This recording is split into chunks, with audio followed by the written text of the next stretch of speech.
My parents skipped my wedding to attend my sister's lunch. After a lifetime in her shadow, I finally did something they never expected. I'm Emily. I'm 27, female.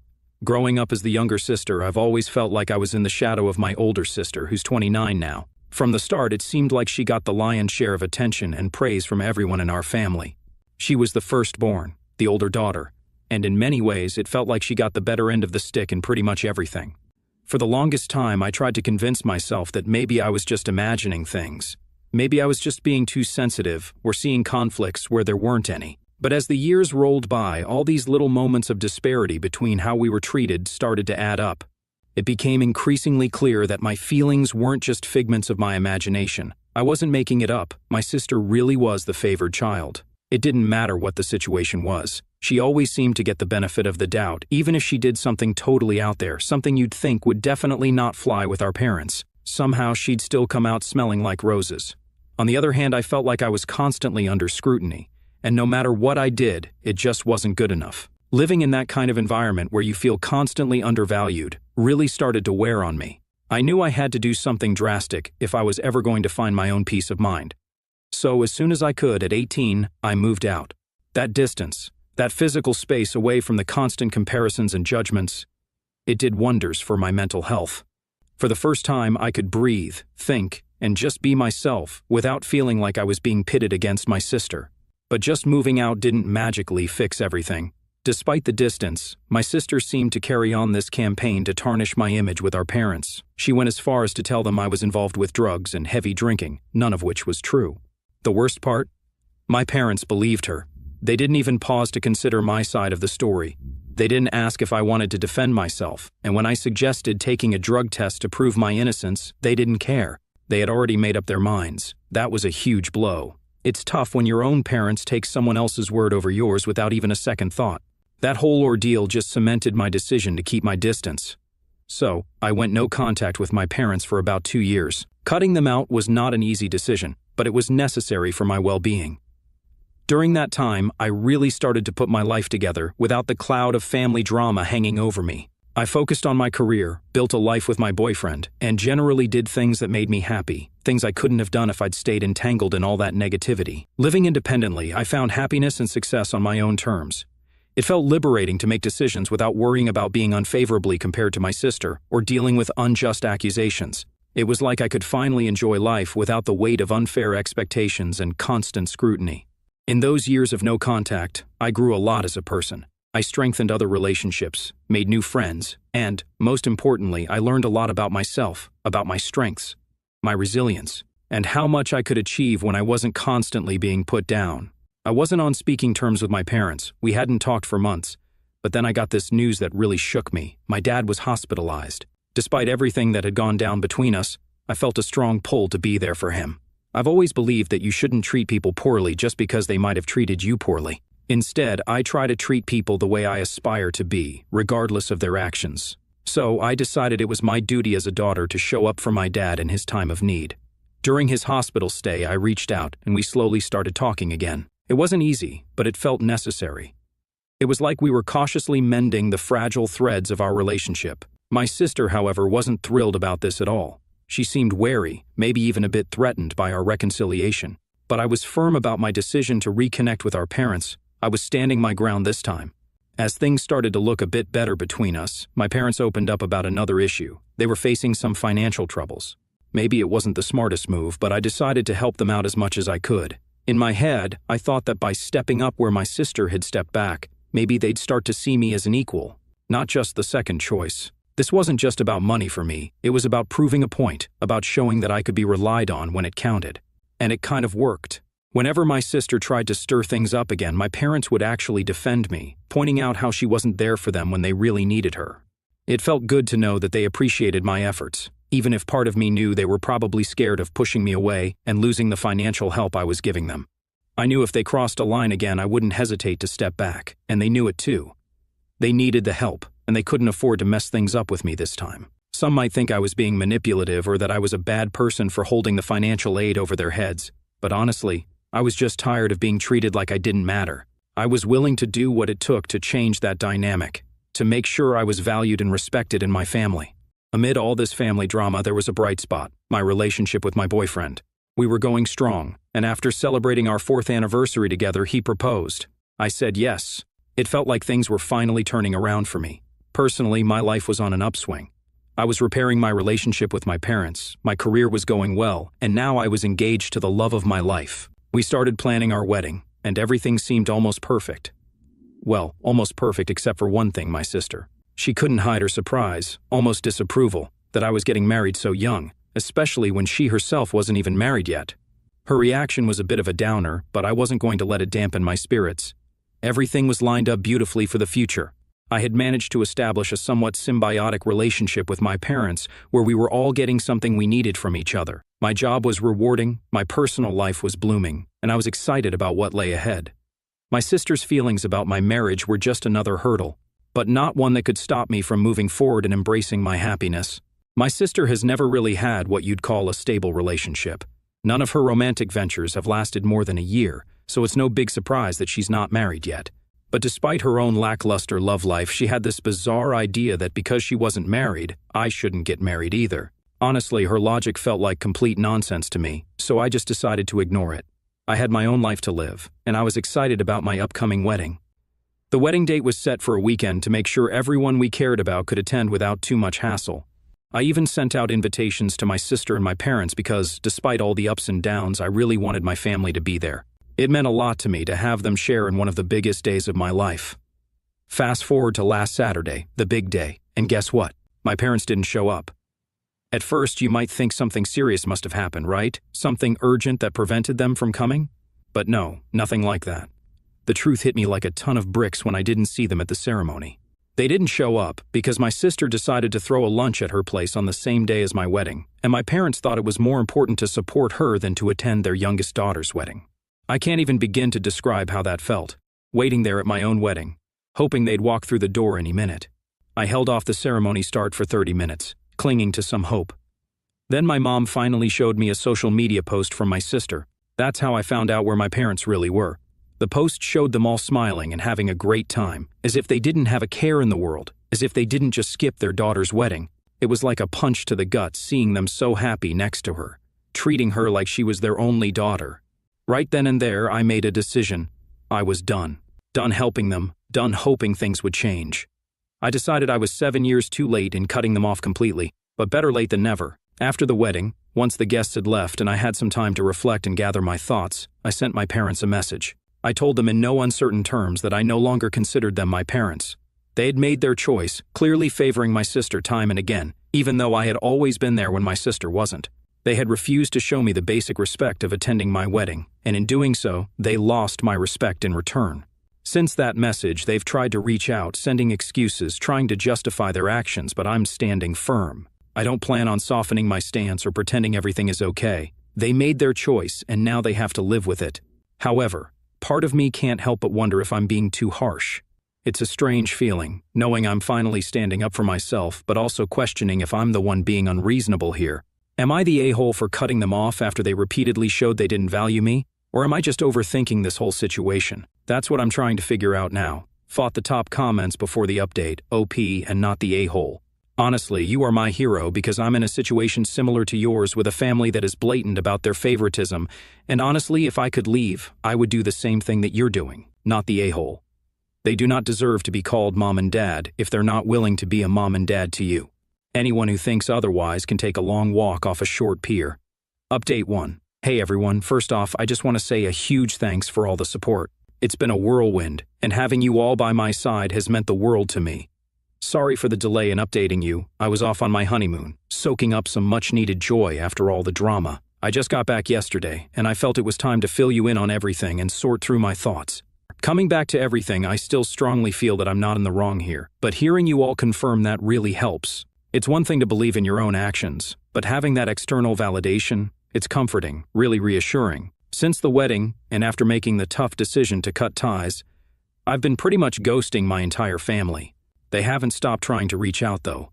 My inbox is full of messages from them, texts, emails, social media, you name it. My sister and my parents keep insisting they did nothing wrong and that I'm just overreacting to the whole situation. Honestly, it's exhausting just to see their names pop up on my phone. The financial aspect is another sore point. My parents are especially upset that I've stopped helping them out with money. They're well aware that my sister isn't going to step in and cover for them. She's never had the means or perhaps the inclination to help financially. They took it for granted that I would always be there, wallet open, regardless of how they treated me. But that's not the case anymore. I've shut that door and I plan to keep it closed. The reality is, I hate that I've been put in this position.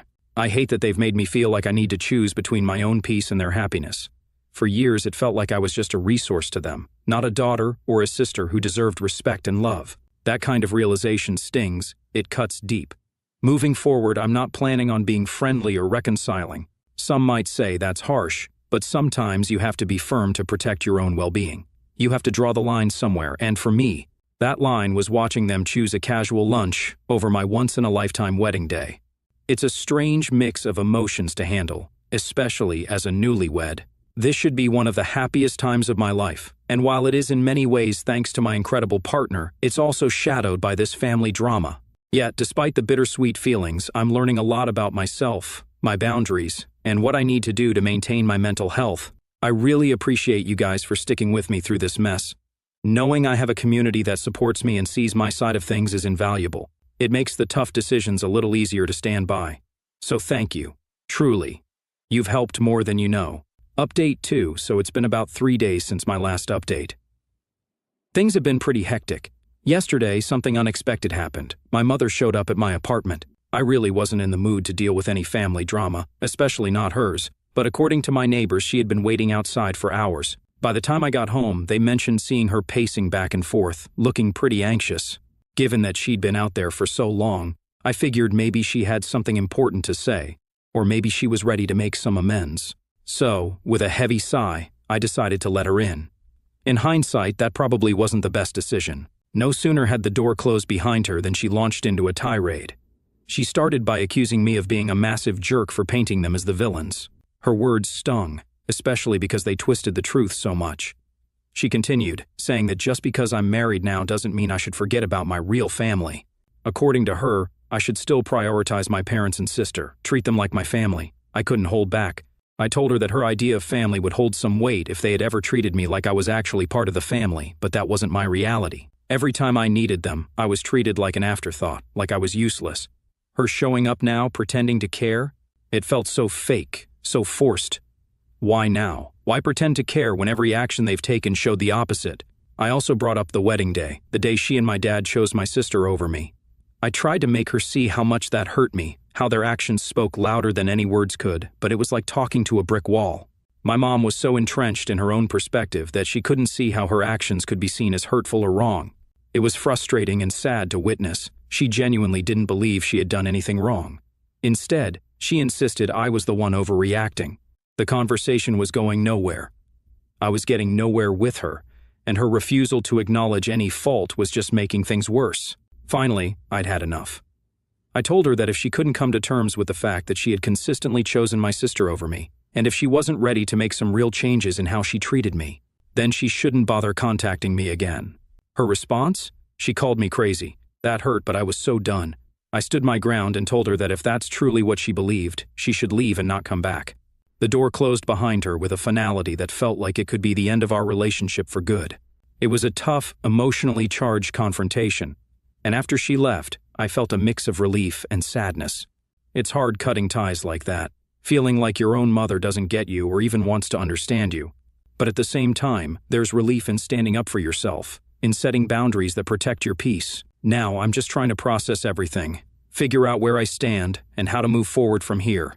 It's not easy, but I believe it's necessary. So, am I the a-hole for handling it this way? Or am I just finally taking the necessary steps to protect my own well-being? That's what I'm trying to figure out. Update 3. Hey everyone, thanks so much for hanging in there with me. It's been a minute since I last updated y'all. I really appreciate all the support you've given me, especially after I decided to cut off my parents. Your encouragement means a ton during this tough time. So, here's what's been going down since we last chatted. I haven't spoken to my mom since our big blow-up. Things ended pretty badly, and we haven't patched things up. My dad has been trying to get in touch with me too, but I've been ignoring his calls and messages, just not ready to dive back into that mess yet. And then there's my sister. She actually hit me up on social media telling me to grow up and stop overreacting. According to her, the lunch she hosted on my wedding day was super important, and she feels that family members sometimes need to make sacrifices for each other. I mean, really, on my wedding day? I shot back the same thing I told my mom. I've been super clear and consistent with all of them.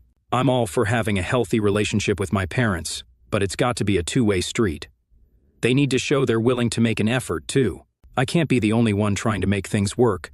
It's just too exhausting, and honestly, it's not fair. So, unless they're ready to step up and put in some real work to fix things, I'm standing my ground. I'm not going to keep carrying all the emotional weight of our relationship on my shoulders. It's about time they started pulling their weight, too. In the meantime, life's been moving along. I've been focusing on myself, my own well-being, and spending time with people who actually support and uplift me. It's not been easy, especially knowing that my family situation is so strained, but I'm trying to stay positive and keep moving forward. Again, thanks for all the love and support. It helps more than you know. Let's see how things go from here. We'll keep you all posted. Update 4. Ever since I moved out and started my independent life, I've been doing my best to keep a healthy distance from my family's chaos. Unfortunately, my sister and my parents seem to have made it their mission to drag me back into the old dynamics we had, the ones I've been working so hard to escape. Starting with my sister, who recently decided to reach out not with an olive branch, but with a demand for a substantial amount of money. Apparently, she has come up with a business idea and concluded that because I have managed to carve out a stable life for myself, I should fund her venture. Her argument? Since I've built a career in life despite the lack of support from our parents, it's only fair that I support her now.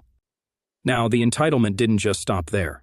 When I told her no, she didn't just accept it, she actually threatened to take legal action against me, claiming that some of my earnings should rightfully belong to her because, according to her, our parents used funds from her college savings to help me get on my feet, a blatant lie. The conversation quickly spiraled from bad to worse.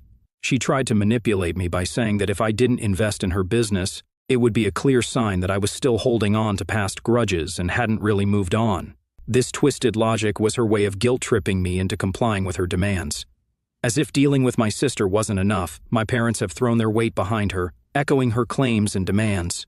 They've been painting a picture where it's my duty to step up and help stabilize the family finances by backing my sister's project. During a particularly tense phone call, they laid it on thick, telling me about all the sacrifices they had made for me over the years and how helping my sister was the least I could do to show my gratitude.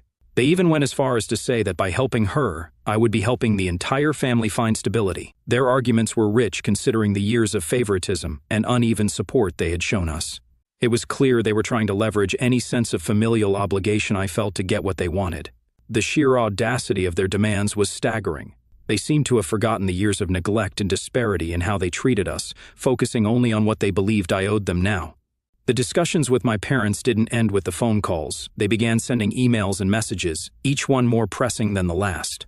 They tried to paint a picture of dire financial straits, hinting that their situation was so bad that soon they might have no choice but to move in with me. Yes, they suggested that moving in together would be good for us, a chance to mend our strained relationship and live as one happy family under the same roof. This suggestion was almost laughable if it weren't so tragically manipulative. The thought of living together after all the effort I'd put into establishing boundaries and building my own life was unimaginable. It felt as though they were trying to encroach on the peace and stability I had fought so hard to create. They described this move as a mutual benefit, a way for us to reconnect and heal old wounds. But I knew better. It was a last-ditch effort to maintain control and insert themselves back into my life on a daily basis. I found myself grappling with feelings of guilt and frustration. The part of me that still felt connected to them, the daughter in me, felt a pull to help, to make things better. But the rational part of me knew that this was a dangerous path. Every time I'd given in to their demands in the past, it had only led to more heartache and manipulation. It was a pattern that I could not allow to repeat. During all this, I've been leaning heavily on my friends and my partner, who have been incredibly supportive. They remind me that I'm not obligated to fix my family's financial problems or succumb to their emotional manipulations. They've helped me see that standing my ground is not only necessary but healthy. So here I am, once again affirming my boundaries, trying to navigate the turbulent waters of familial obligations while maintaining my sanity. It's been a draining experience, and each interaction leaves me a little more weary than the last, but I am resolute in my decision to not give in to their demands. To anyone reading this who finds themselves in a similar situation, know that it's okay to choose your well-being over familial pressure. It's okay to say no. And it's okay to protect your peace, even if it means making tough decisions that others might not understand. Thanks for letting me vent, and for all your support. It's been invaluable in helping me stay strong. What do you think about this situation? Am I handling this the right way, or is there a different approach I should consider? Your feedback and shared experiences are always appreciated. Update 5. Hello again, everyone. As always, your support has been a lifeline during these turbulent times with my family. It seems each time I write, the situation has grown increasingly complex, and this update is no exception. Since we last talked, the dynamics have intensified with my family, particularly with my sister and parents. I had hoped that establishing clear boundaries would help them understand where I stood, but it appears to have had the opposite effect, emboldening them to push even harder against those boundaries. The latest development came in the form of an email from my parents that was more forceful and demanding than anything I've previously encountered. They've concocted a detailed claim that they are entitled to a portion of my earnings, stating that their investment in my upbringing and education entitles them to share in my success. The email included an itemized list of all the expenses they've incurred over my lifetime, including some particularly petty items like holiday gifts and birthday parties, calculated down to the last penny. This move was shocking and disheartening. It's difficult to see the people who raised you reduce your relationship to a series of transactions. Their message didn't just stop at financial demands. It was also filled with emotional manipulations, implying that if I didn't comply, I would be responsible for their impending financial ruin, including the potential loss of the family home. They suggested that by not helping financially, I would essentially be turning my back on the family and everything they stand for. Meanwhile, my sister has taken a different approach to apply pressure. She has started a campaign on social media, posting vague but pointed messages about the importance of family support and unity during tough times. These posts are clearly directed at me, painting her as the struggling sibling who is being unjustly neglected by her more successful sister. This public display of our private issues has not only strained our relationship further, but has also involved the wider circle of our extended family and mutual friends, some of whom have begun to message me privately, urging me to mend fences and help out. The combined pressure from both fronts is immense. My parents' attempts to guilt-trip me about the family home and my sister's public appeal to familial duty have made it incredibly difficult to maintain the distance I need for my mental health. However, these tactics have also reinforced my belief that the boundaries I set were not only necessary, but essential for preserving my autonomy and well-being. In response to their latest maneuvers, I took several days to gather my thoughts and consult with a few trusted individuals, including my partner and a close friend who has some legal expertise. Their insights were invaluable in helping me craft a response that was firm yet respectful. I replied to my parents' email with a detailed message of my own. I acknowledged their feelings but reiterated that my financial independence is just that, independent. I explained that while I am grateful for their role in my life, I am not an investment, and it is unreasonable and unfair to treat me as such. I also addressed the issue of the family home, expressing sympathy for their situation but clarifying that I am not responsible for their financial decisions or the outcomes of those decisions. Regarding my sister's social media campaign, I decided to reach out to her directly through a private message. I asked her to respect our privacy and keep our financial disagreements off public platforms. I expressed my willingness to discuss our issues privately, but made it clear that I would not engage in a public debate over personal matters. To safeguard myself against potential legal threats hinted at by my sister in her messages, I consulted with a lawyer. The lawyer confirmed that there is no legal basis for my family's claims to my earnings and advised me to keep thorough records of all communications with them. This step, while precautionary, provided some peace of mind that I was on solid ground. The emotional toll of these developments cannot be understated. Each email, message, and post chips away at the resolve I've built to protect myself from their manipulative tactics. It's a constant battle to remind myself that I am not responsible for their happiness or financial stability. Through all of this, the community here has been a source of strength. Reading your messages and comments helps reinforce that I am not alone in this struggle and that others have faced similar challenges and come out stronger on the other side. As I move forward, I'm focusing on maintaining the boundaries I've set and continuing to build a life with people who respect and support those boundaries. It's not easy, and I know there will be more challenges ahead, but I am committed to standing firm in my decisions. Thank you again for all your support. It truly makes a difference. I welcome any further advice you may have on dealing with family financial entanglements or maintaining emotional health amid familial pressure. Your insights and stories have been a beacon of hope and guidance. Last update today, I'm writing what I intend to be my last update on here regarding my family situation. After much reflection and enduring increasingly invasive behavior from my family, I've made some definitive decisions about how I want to move forward. Since the last update, Things escalated to a level I could no longer tolerate or manage through mere boundaries and firm emails. My family's actions turned from manipulative demands to outright harassment. The constant pressure, the invasive communications, and the emotional blackmail reached a point where my daily life and mental health were severely impacted. I realized that these were not mere oversteps, they were clear violations of my privacy and peace, in response to their unrelenting behavior. I took several decisive steps to protect myself and secure my future away from their influence. After consulting with legal professionals about the ongoing harassment, I made the tough decision to file charges against my family members. This was not a decision I took lightly, but it was necessary to formally address the severity of their actions and to legally prevent further harassment. The legal process was draining and emotionally taxing, but it reaffirmed my belief in protecting my well-being above all. Along with taking legal action, I made some significant personal changes. I've changed all my contact information, phone numbers, email addresses, and moved to a new location. The necessity of erasing my old contact details and physically relocating was a drastic measure but essential in ensuring that my family could no longer reach me directly and disrupt my life. This entire journey has been one of the hardest periods of my life. Cutting ties completely with my family was a monumental decision filled with mixed emotions. Despite the relief of removing myself from a toxic environment, there's a profound sadness in acknowledging that my family relationships had deteriorated to such an extent. However, the support from friends, my partner, and professionals, along with many of you here, has been instrumental in helping me navigate through these changes. Moving forward, I am focusing on rebuilding and reinforcing the positive aspects of my life. I am investing time in relationships that are supportive and reciprocal, and I'm taking steps to enhance my mental and emotional health. The freedom from constant familial turmoil has already brought a new sense of peace and stability to my life, and I'm optimistic about the future. I wanted to share this final update as a closure for myself and as a thank you to all of you who have followed my journey, offered advice, and shared your own stories. Your support has been a beacon during my darkest times, and I'm profoundly grateful. As I close this chapter, I encourage anyone facing similar familial challenges to prioritize their well-being and seek out the resources and support systems available. Remember, it's okay to step away from relationships, even familial ones, that cause harm or distress. Taking steps to protect yourself is not an act of selfishness, it's an act of self-respect.